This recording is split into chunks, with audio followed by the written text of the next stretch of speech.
నమస్తే, నేను Kavitha. Welcome to iDream News. వివిధ కారణాల వల్ల బీఆర్ఎస్ పార్టీ బలహీనపడింది. అందువల్లే లీడర్లు పార్టీని వదిలి వెళ్ళిపోతున్నారు. ఇది కడియం శ్రీహరి చేసినటువంటి వ్యాఖ్యలు. ఎందువల్ల బీఆర్ఎస్ పార్టీ బలహీనపడింది, లేకపోతే కాంగ్రెస్ ఎందువల్ల బలపడుతోంది? దీని గురించి మనం మాట్లాడుకుందాం. మనతో పాటుగా ఉన్నారు పొలిటికల్ అనలిస్ట్ ప్రకాష్ గారు. ప్రకాష్ గారు, నమస్కారం. నమస్కారం. ప్రకాష్ గారు, మీరు బీఆర్ఎస్ పార్టీ పెట్టక ముందు నుంచి ఉన్నారు. ఏం జరుగుతుంది, ఎవరెవరు ఉద్యమ తెలంగాణ వాళ్ళు ఉన్నారు, ఆ తర్వాత ఎలాంటి మార్పులు వచ్చాయి చూసిన తర్వాత ఇప్పుడు వరుసగా ఈ మధ్య కాలంలో వస్తున్నటువంటి ట్రెమార్స్ ఎలా అనిపిస్తున్నాయి? అంటే ఏ పార్టీకైనా ఏదో ఒక రోజు ఇటువంటి పరిస్థితి వస్తుంది. అది స్వయంకృత అపరాధమే ప్రధాన కారణంగా ఉంటుంది. అయితే ఈరోజు చూసినట్టయితే ఇప్పుడు కడియం శ్రీహరి గారు ఓ మాట అన్నారు, గ్రౌండ్ పోతున్నది టీఆర్ఎస్ పార్టీకి, పీపుల్ అంతా కూడా షిఫ్ట్ అవుతున్నారు. అయితే ఒక లీడరు పార్టీ కష్టకాలంలో ఉన్నప్పుడు తను ప్రజలను అంటిపెట్టుకొని వెళ్ళిపోకూడదు. ఆ పార్టీని బలోపేతం చేయడానికి గట్టిగా నిలబడాలి, స్ట్రాంగ్గా నిలబడాలి. ప్రజల వెంట పోయేవాడు లీడర్ కాడు, ప్రజలను తన దారికి తెచ్చుకునేవాడు లీడర్. కష్టాలు వచ్చినప్పుడు పారిపోయేవాడు లీడర్ కాడు, కష్టాలు వచ్చినప్పుడు ధైర్యంగా నిలబడేవాడు లీడర్. సో ఆ లీడర్షిప్ లక్షణాలు కడియం శ్రీహరిలో కనబడలేదు. ఇవాళ ఆయన ఇచ్చిన ప్రెస్ మీట్ కానీ స్టేట్మెంట్ కానీ, టికెట్ ఇచ్చిన తర్వాత కూడా ఇప్పుడు వాస్తవంగా ఆరూరు రమేష్ పోవడానికి ప్రధాన కారణం ఏంటి అంటే వీళ్ళ అమ్మాయికి టికెట్ ఇవ్వడం, కావ్యకు. చాలాసార్లు ఆయన ఈవెన్ ఎమ్మెల్యే ఎలక్షన్స్లో కూడా ఇద్దరికి టికెట్లు కావాలని అడిగాడు, తనకు తన అమ్మాయికి. ఆమెకు చాలా ఇంట్రెస్ట్ ఉంది పాలిటిక్స్లోకి రావాలనుకున్నప్పుడు ఈయన వాలంటరీగా తప్పుకొని ఆమెకు గన్పూర్ ఇవ్వాల్సి ఉండే. సరే ఆయన పోరు భరించలేక, సరే ఆయన మంచి పేరున్న నాయకుడు కదా, డిప్యూటీ సీఎం చేశాడు, సీనియర్ మినిస్టరు, మంచి లెక్చరర్గా పేరుంది, సౌమ్యుడు, మరి అటువంటి వ్యక్తికి గెలిపించుకుంటాడని చెప్పి బిడ్డకు టికెట్ ఇచ్చారు. ఇచ్చినాక ఆరూరు రమేష్ వెళ్ళిపోయాడు, లేకుంటే ఆయన టికెట్ కన్ఫర్మ్ అయ్యేది. ఇప్పుడు సడన్గా ఈ టైంలో, క్రూషియల్ టైంలో ఆయన కూడా పార్టీని వదిలిపెట్టి వెళ్ళిపోతున్నాడు. అది అంటే ఆయన క్యారెక్టర్ అసాసినేషనే. టీఆర్ఎస్ కొత్తగా వచ్చే నష్టమేం లేదు ఆయన పోవడం వల్ల, లేదా ఆయన ఉంటే వచ్చే పెద్ద లాభమేం లేదు. ఎందుకంటే అక్కడ టఫ్ సీటే, అది ఆడ గెలుస్తుందనే నమ్మకాలు ఎవరికి లేకుండే.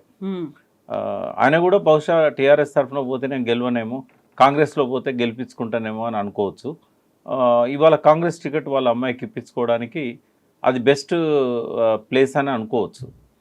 ఏదున్నా నేను చాలా కాలం నుంచి చెప్తూనే ఉన్నాను, ఒక 7-8 ఇయర్స్ నుంచి, రాజకీయాలలో కేవలం అవసరాలే ఉంటాయమ్మా.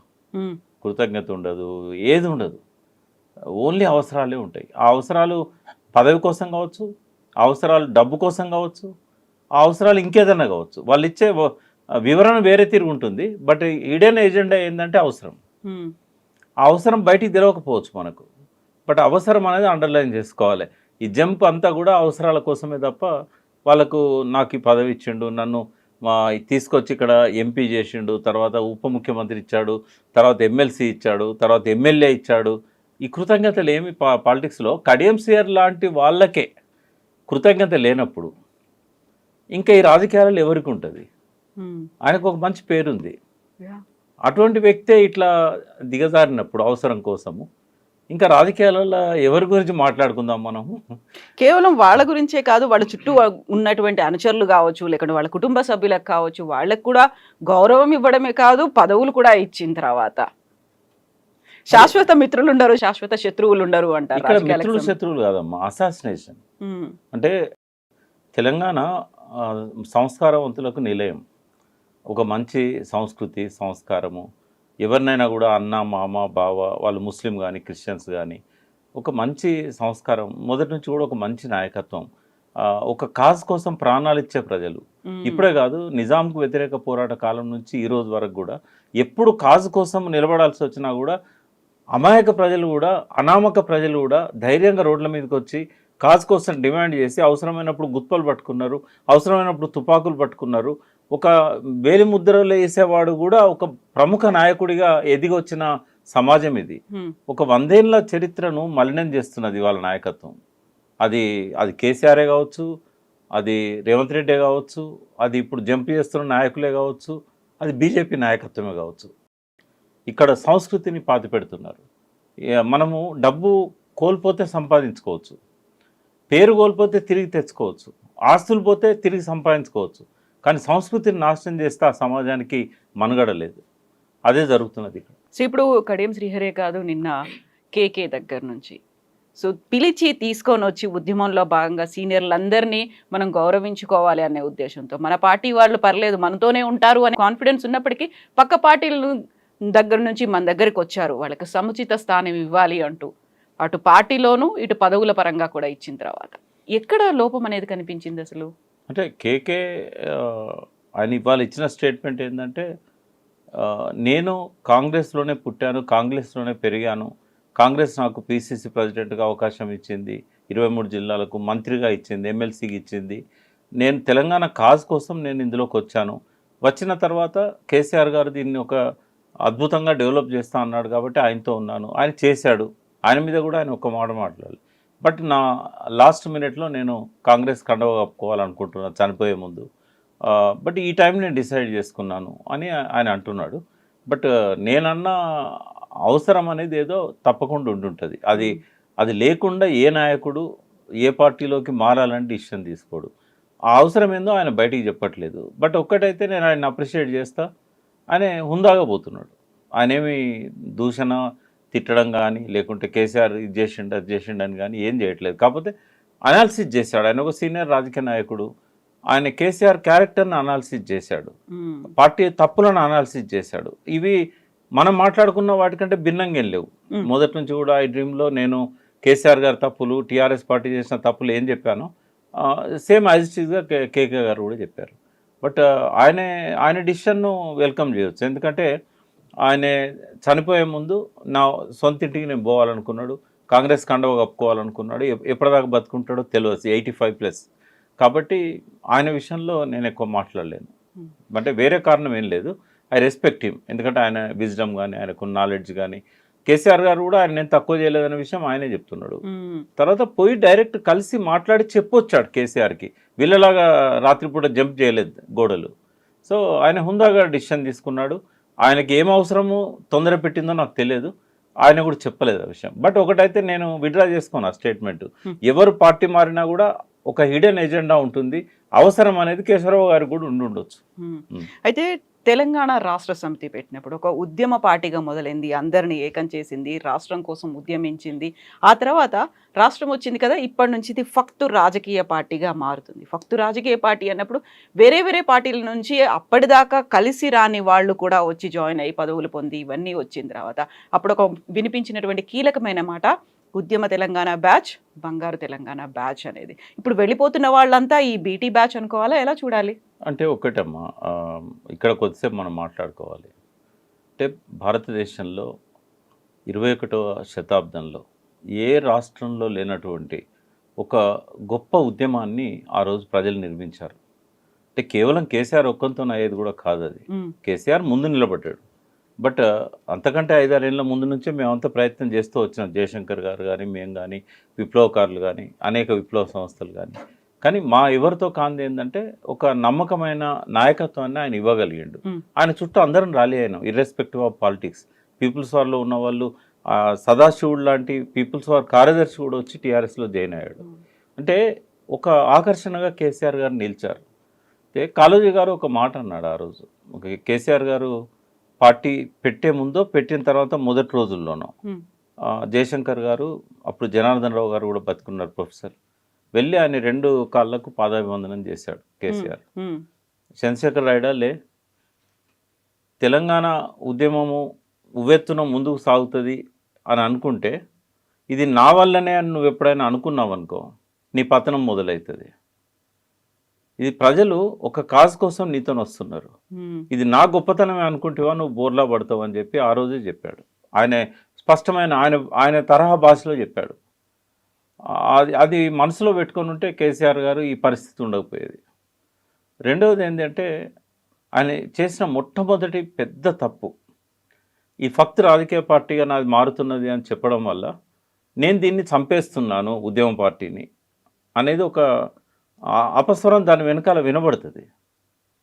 ఇప్పుడు ఉద్యమకారులు అందరం ఏమనుకున్నాం ఆ రోజు, ఫక్త్ రాజకీయ పార్టీ ఈ రోజు నుంచి నాది అంటే మేమందరం అనాథలం అనే కదా, ఉద్యమకారులంతా అనాథలు అయిపోయినారు. నేను ఆయన ఎమ్మెల్సీ ఇస్తున్నప్పుడు కూడా రిజెక్ట్ చేయడానికి కారణం కూడా ఈ డైలాగే. నీ ఫక్త్ రాజకీయ పార్టీ అన్నప్పుడు నీ దగ్గర నేను ఎందుకు ఉండాలి ఎమ్మెల్సీగా? ఫక్త్ రాజకీయ పార్టీల నాయకులు ఎంత దిగజారు నిర్ణయాలు తీసుకుంటారో నాకు తెలుసు. నువ్వు ఆ రకంగా నువ్వు ట్రాన్స్ఫార్మ్ చేసుకున్నప్పుడు ఇంకా నాలాంటి వాడికి ఎక్కడుంది స్థానం? సో అందుకే నేను బ్లంట్గా గవర్నర్ కోట ఎమ్మెల్సీ కూడా రిజెక్ట్ చేశాను ఆయన దగ్గర. అయితే నేను అన్నీ సైలెంట్గా వాచ్ చేసుకుంటూనే వస్తున్నా. ఇప్పుడు చాలామంది కామెంట్స్ పెడుతున్నారు, అప్పుడు ఎందుకు చెప్పలేదు, ఇప్పుడు ఎందుకు చెప్తున్నావు. నేనేమంటున్నానంటే కొన్నిసార్లు అవతలి వాడు వింటాడు అనుకున్నప్పుడు ఎవరమైనా చెప్తాం, అడిగితే చెప్తాం. ఆయన వినడు అని తెలిసిన తర్వాత ఎందుకు చెప్పాలి?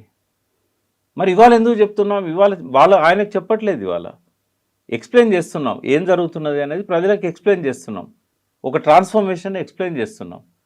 కేసీఆర్ ఫాల్ స్టార్ట్ అవడమే ఆ స్టేట్మెంట్తో స్టార్ట్ అయింది. అంటే ఆయన పురిట్లోనే ఆయన ఒక మరణశాసనం రాసుకున్నారు.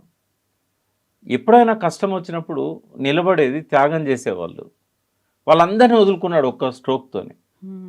అంటే ఇవాళ తెలంగాణ ఇంకో తీరుగుండేది. ఒకవేళ కనుక ఆ రోజు ఆయన ఉద్యమకారులను, రాజకీయ నాయకులను నేను సమదృష్టితో చూస్తాను, సమానమైన స్థానం కల్పిస్తాను అని అనుంటే ఇవాళ అవకాశవాద రాజకీయ నాయకులు పోయినా కూడా ఉద్యమకారులు ఆయన మోసేవాళ్ళు. ఇవాళ ఉద్యమకారులు దూరమై 10 ఏళ్ళు అయిపోయింది. ఈ అధికారంలోకి వచ్చిన తర్వాత వచ్చిన వాళ్ళంతా ఇవాళ అవసరం కోసం మారుతున్నారు. ఇంకా ఒంటరిగా మిగిలిపోక తప్పదు కదా.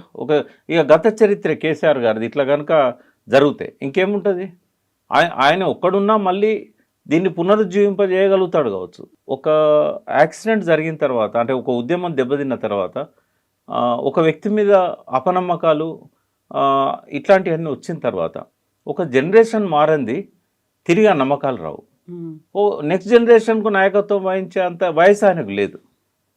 అప్పటిదాకా ఇంకో 20 ఏళ్ళ తర్వాత ఆయన, ఇప్పుడు ఈ జనరేషన్ ఏదైతే కేసీఆర్ను వ్యతిరేకించి కాంగ్రెస్ పార్టీని గెలిపించిందో, ఎక్కడైతే తెలంగాణ వాయిస్కు బలం ఉన్న గ్రామీణ తెలంగాణ మొత్తం కూడా 80 సీట్లలో దాదాపుగా 65 సీట్లలో కాంగ్రెస్ను గెలిపించిన తెలంగాణ ఏదైతే ఉన్నదో, ఆ తెలంగాణ ఆనాడు కేసీఆర్ వెంట ఉన్న తెలంగాణ.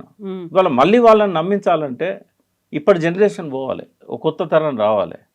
కాబట్టి ఈ పరిస్థితి చూస్తే ఏమనిపిస్తుందంటే, ఎవరినైతే ఆయన నమ్మాలో ఆయన వాళ్ళని నమ్మలేదు. ఇప్పుడు ఎవరైతే ఆయనను మోసారో వాళ్ళు ఆయనను వదిలేశారు, ఆయన నమ్ముకున్న వాళ్ళు కూడా వదిలేశారు. ఇంకా ఆయనకు వేరే మార్గం లేదు. ఒకవేళ కనుక ఆయన ఉద్యమకారులతోని పార్టీని బిల్డ్ చేసి, సరే అవకాశవాద రాజకీయ నాయకులను వాడుకోవడానికి తెచ్చి పెట్టుకున్నా కూడా పార్టీ బలంగా ఉండేది. ఇటువంటి వాళ్ళు సాహసం చేసేవాళ్ళు కాదు పార్టీ మారడానికి. కానీ ఇటు పార్టీ లేదు, అటు ఉద్యమకారులు లేరు, అతను తెచ్చుకున్న వాళ్ళు లేరు. ఇంకా స్కాములు ఇవన్నీ కూడా మీద పడుతున్నాయి. సరే అవి వాటిలల్లో నిజాలు ఏంటి అనేది కోర్టులు తెలుస్తాయి.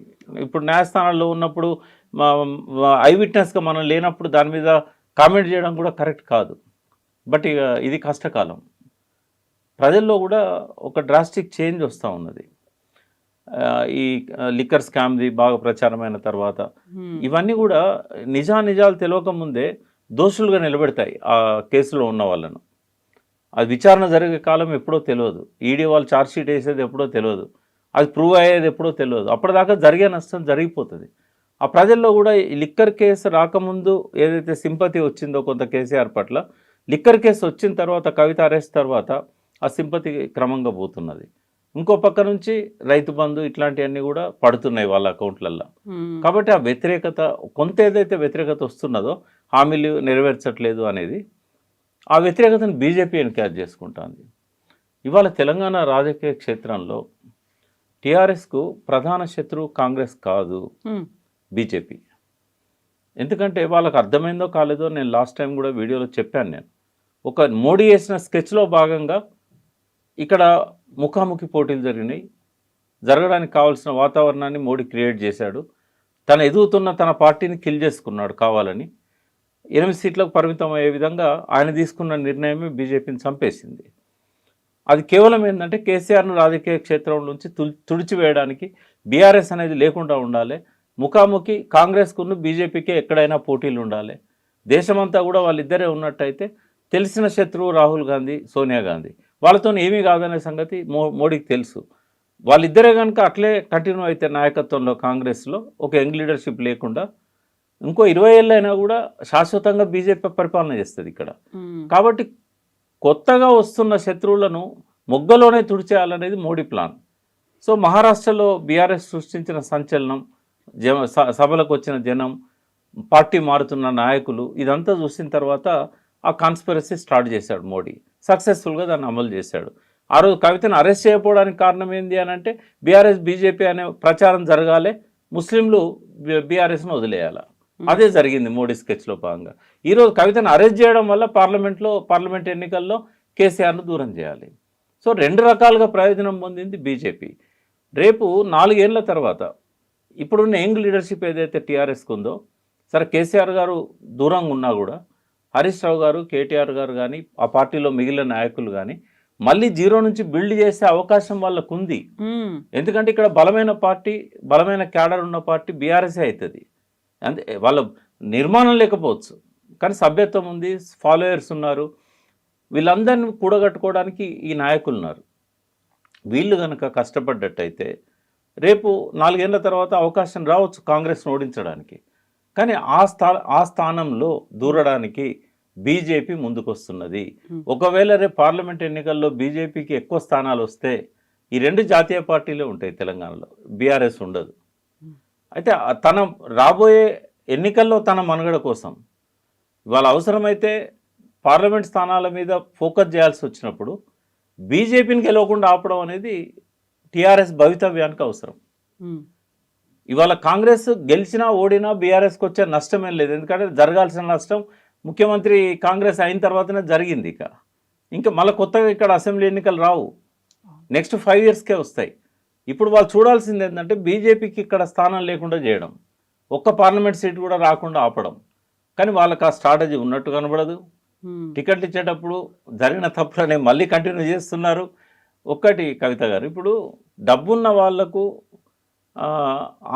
వ్యాపారాలు ఉన్న వాళ్లకు టికెట్లు ఇస్తే ఏమవుతుందంటే వ్యాపారస్తులు ఏదో తప్పులు చేయకుండా అయితే డబ్బులు సంపాదించలేరు.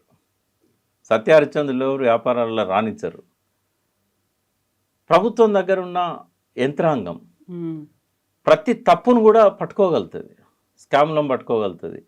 తప్పు లేకుండా ఉన్నట్టు వాళ్ళ మీద ఆరోపణ చేసి జైల్లో పెట్టగలుగుతుంది.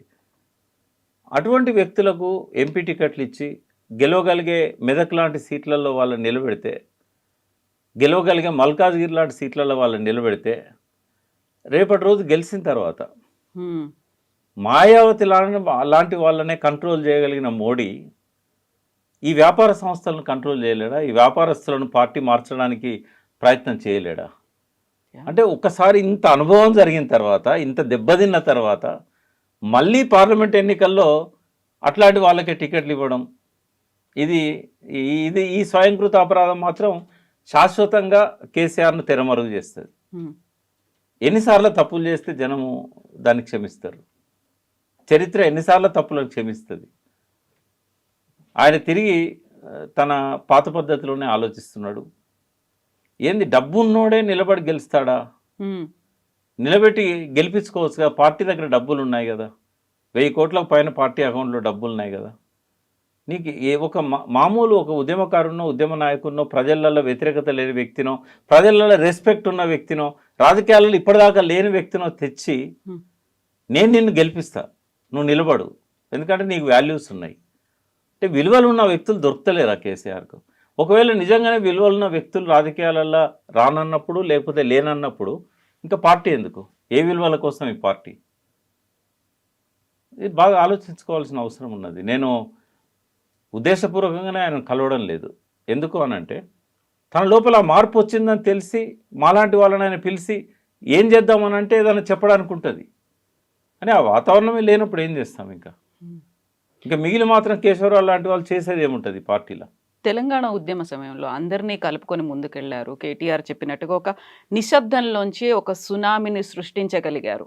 బట్ ఇప్పుడు పరిస్థితులు చూస్తుంటే ఒకప్పుడు చేయగలిగారు, బట్ ఇప్పుడు ఆ పరిస్థితి లేదు. మళ్ళీ ఈ పరిస్థితిని అధిగమించి గతంలో చేసినటువంటిది ఏదైతే ఉందో అలా అందరినీ కలుపుకొని ముందుకెళ్ళడం, ఒక సాధన కోసం, ప్రత్యేక ఉద్యమం కోసం ఉద్యమించినట్టుగా అలా రావాలంటే ఏం చేయాలంటే రివైవ్ అవ్వడానికి?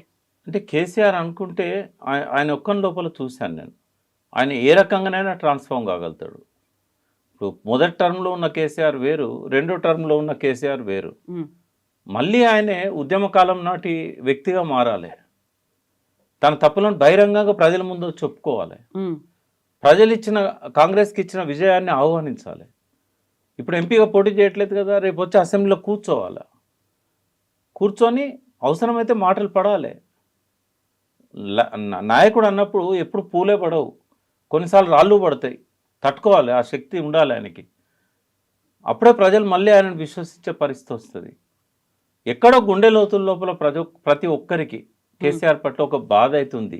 ఎటువంటి వ్యక్తి ఎట్లయిపోయాడు అంటే ఆయన నిద్రాహారాలు లేకుండా తెలంగాణ కోసం పనిచేయడం కానీ, మొదటి టర్మ్లో ముఖ్యమంత్రిగా పనిచేయడం కానీ నేను చూశాను. మాలాంటి వాళ్ళకు కొంత బాధ అనిపిస్తుంది. ఈయన అహర్నిశలు తెలంగాణ గురించి ఆలోచించిన వ్యక్తి తన తప్పుల వల్ల ఇలా తెలంగాణ ప్రజలు తనల్ని వదిలేసే స్థితికి తెచ్చుకున్నాడు. ఉమ్, తర్వాత అన్నిసార్లు మౌనం అనేది కరెక్ట్ కాదు. అగ్రెసివ్గా రావాల్సిన కాడ ఇవాళ మౌనంగా ఉండడం అనేది ఎట్లా కరెక్ట్ అవుతుంది? తర్వాత ఫామ్ హౌస్ అనే ప్రచారమే కదా ఆయన పాత్ర పెట్టింది. ఇంకా ఫామ్ హౌస్ ఎందుకు? ఫామ్ హౌస్లోనే ఎందుకు ఉండాలి? కండువ కప్పాలంటే పార్టీ ఆఫీస్కి ఎందుకు రాకూడదు? పార్టీ నాయకులు చెప్పారు వచ్చి పార్టీ ఆఫీస్లో కూర్చుంటాడు ఇప్పటి నుంచి అని. 1-2 మీటింగ్లకు వచ్చాడు. వచ్చి అక్కడ కూర్చుంటే వీళ్ళు పార్టీ మారే వాళ్ళకి ఏ రకంగా నమ్మకం విశ్వాసం కలుగుతుంది? కేవలం మాటలతోనే ఓట్లు పడతాయా? అగ్రెసివ్గా ఉన్నారు హరీష్ రావు గారు, కేటీఆర్ గారు, అది సరిపోతుందా? ఉమ్, ఒకటే నేను అంటే బోల్డ్గా నేను ఒక సలహా ఇవ్వదలుచుకున్నా. కేటీఆర్ గారి శ్రేయస్సును కోరి నేను ఇస్తున్నా. కేసీఆర్ గారు అధ్యక్ష పదవిని తప్పుకొని హరీష్ రావు గారిని ప్రెసిడెంట్ చేస్తే, కేటీఆర్ గారు హరీష్ రావు గారు కలిసి ఆ పార్టీని బిల్డ్ చేసినట్టయితే మళ్ళీ పునర్వైభవం వస్తుంది. బట్ వర్కింగ్ ప్రెసిడెంట్గా కేటీఆర్ ముందున్నా, కేసీఆర్ గారు అధ్యక్షునిగా ఇంట్లో పడుకున్నా ఈ పార్టీ లేవదు. వాళ్ళకి ఇప్పుడన్నా నా మాటలతో అర్థం కావాలి. అది రెండవది, వ్యూహం మార్చుకోవాలి. కాంగ్రెస్ ప్రధాన శత్రువు కాదు ఇప్పుడు. ఇప్పుడు ప్రధాన శత్రువు బీజేపీ. ఇప్పుడు కనుక బీజేపీని మీరు పాత్ర పెట్టకపోతే ఈ తెలంగాణలో మీకు స్థానం లేదు. ఎప్పటికీ 3వ స్థానం 4వ స్థానమే. గుడ్డిలో మెల్లలాగా ఆర్ఎస్ ప్రవీణ్ కుమార్ బీఎస్పీతో పాటు వచ్చి చేరాడు. ఇది టీఆర్ఎస్కి ఒక 1000 ఏనుగుల బలం. ఉమ్, ఏనుగు గుర్తు పోయినా కూడా ప్రవీణ్ కుమార్కు ఉన్న ఇమేజ్, ప్రవీణ్ కుమార్కు ఉన్న ఫాలోయింగ్, దళితులల్లా కోల్పోయిన పూర్వ వైభవాన్ని బీఆర్ఎస్ తెచ్చుకోవడానికి అదొక పాజిటివ్ అంశం. ఆయన ప్రధాన కార్యదర్శిగా ప్రకటించారో లేదో నాకు తెలియదు. ఒకవేళ ప్రకటించకపోయినా వెంటనే ప్రకటించి హరీష్ రావు, ప్రవీణ్ కుమార్, కేటీఆర్ గారు ఉంటారు, ఆయనకు ఒక సముచితమైన స్థానం ఇచ్చి అదే వర్కింగ్ ప్రెసిడెంట్గా పెట్టవచ్చు, ఏదైనా పెట్టవచ్చు. బట్ అధ్యక్షునిగా హరీష్ రావు ఉండి బీఆర్ఎస్ ప్రవీణ్ కుమార్ కనుక ఆయన ఉన్నట్టయితే ప్రధాన కార్యదర్శిగా దళిత శక్తి కూడా తోడవుతుంది. కొంత బీసీ నాయకులకు కూడా మంచి స్థానాలు ఇచ్చినట్టయితే పార్టీలో వాళ్ళు కూడా తమ వెంట ఉంటారు. ఇవాళ వర్టికల్ డివిజన్ వస్తుంది తెలంగాణ సమాజంలో. దాన్ని ఆపడానికి అనేది ఉపయోగపడుతుంది. బీసీ నాయకులను కూడా ఆయన వెతికి ముందర పెట్టాల్సిన అవసరం ఉంది పార్టీలో. కేవలం పదవులు ఇచ్చి సైలెంట్ చేయడం కాదు, వాళ్ళకు రోజు మీడియాలో మాట్లాడడం, రోజు ప్రజల్లోకి వెళ్ళడం, మీటింగ్లలో ఉపన్యాసాలు ఇచ్చే విధంగా వాళ్ళను తయారు చేయడం, వాళ్ళకు కావాల్సిన అన్ని హంగులను సమకూర్చడం, ఇదంతా జరగాలి. ఇదంతా చేయడానికి తెర వెనుక ఉండాలి కేసీఆర్ గారు. ఇంకా కొంతకాలం దాకా ఆయన తెర మీదకి వచ్చినా పెద్ద ఉపయోగం లేదు. ఇది జరిగితే మళ్ళీ పూర్వ వైభవం అనేది వస్తుంది. అన్నిటికంటే ముందు చేయాల్సిన పని ఏంటంటే ఉద్యమకారులకు క్షమాపణ చెప్పి, ఉద్యమకారులందరినీ ఎక్కడెక్కడున్న వాళ్ళను రోజుకొక జిల్లా వాళ్ళని పిలిచి వాళ్ళతో లంచో డిన్నరో, హరీష్ రావు అయినా కనీసం హరీష్ రావు కేటీఆర్ గారైనా ఆ పని చేయాలి. ఈ ఎలక్షన్లో మాత్రం ప్రధాన శత్రువుగా వాళ్ళు ఎంత తక్కువ స్థానంలో ఉన్నా కూడా బీజేపీని ఎదగకుండా ఆపగలిగితేనే, కాంగ్రెస్ గెలిచినా పర్లేదు, 15 కాంగ్రెస్ గెలిచినా కూడా బీఆర్ఎస్కి వచ్చే నష్టమేం లేదు. ఒక్క వ్యక్తి అక్కడ ఉన్నా చాలు వాయిస్ వినిపించడానికి. ఆ ఒక్కరు లేకపోయినా పర్వాలేదు, కానీ రాజ్యసభలో ఉన్నారు, వాళ్ళతోనైనా ఆ వాయిస్ వినిపించవచ్చు.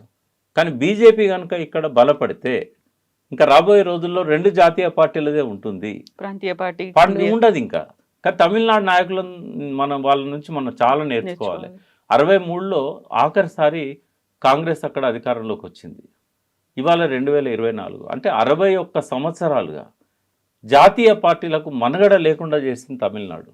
వాళ్ళ నుంచి మనం ఏం నేర్చుకున్నాం? కరుణానిధి నుంచి ఏం నేర్చుకున్నాం? Best of the best chief minister since independence MG Ramachandran. ఏం నేర్చుకున్నాం? మనం పెట్టుకున్న గొప్ప పథకాలన్నీ వీళ్ళు 40 ఏళ్ల కింద అమలు చేశారు. కరుణానిధి, ఎంజి రామచంద్రన్. ఇవాళ ఏ పథకం తీసుకో భారతదేశంలో best of the best scheme అమలు చేసింది రూపాయి కిలో బియ్యం కావచ్చు, మహిళలకు ఇచ్చిన పథకాలు కావచ్చు, ఏవైనా ఫస్ట్ స్టార్ట్ చేసింది తమిళనాడు. 40 ఏళ్ళ నుంచి వాళ్ళ నుంచి ఏం నేర్చుకున్నాం మనం? అంటే ఇవన్నీ ఉన్నాయి. ఎస్ ప్రకాష్ గారు, థ్యాంక్ యూ సో మచ్ అండి. Thank you.